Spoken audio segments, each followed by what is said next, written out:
Garci here and welcome back to my channel, or welcome to my channel if you're new here.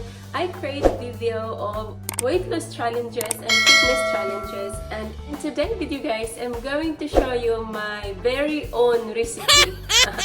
Actually, I'm going to show you my super drink that normally I drink every day before I start my day and before I go to my bed.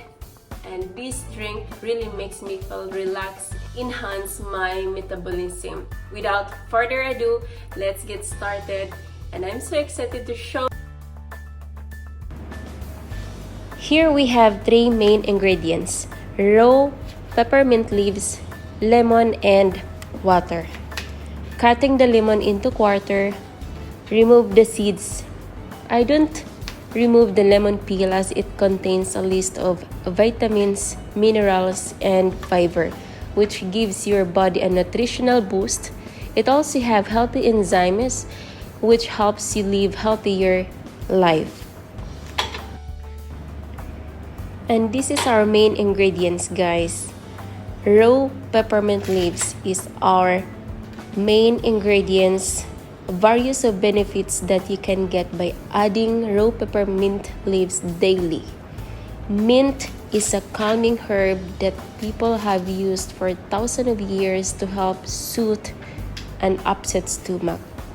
Lots of nutrients, may improve your irritable bowel syndrome, may help relieve indigestion, could improve brain function, and most important is it's very easy to add into your diet and into your daily consumption.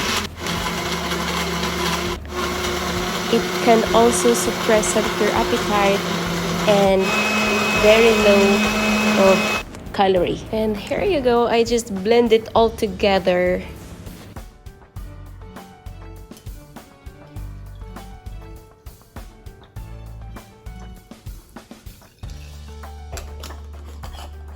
Raw peppermint and lemon.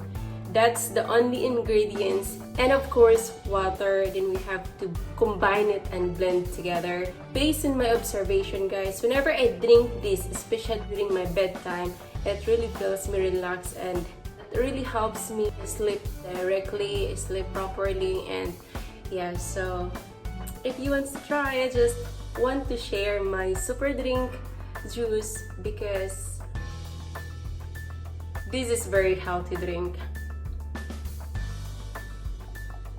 If you like this video, guys, please don't forget to smash that subscribe button down below, give me a like and share this video, and I will see you in my next video. Thank you so much for watching.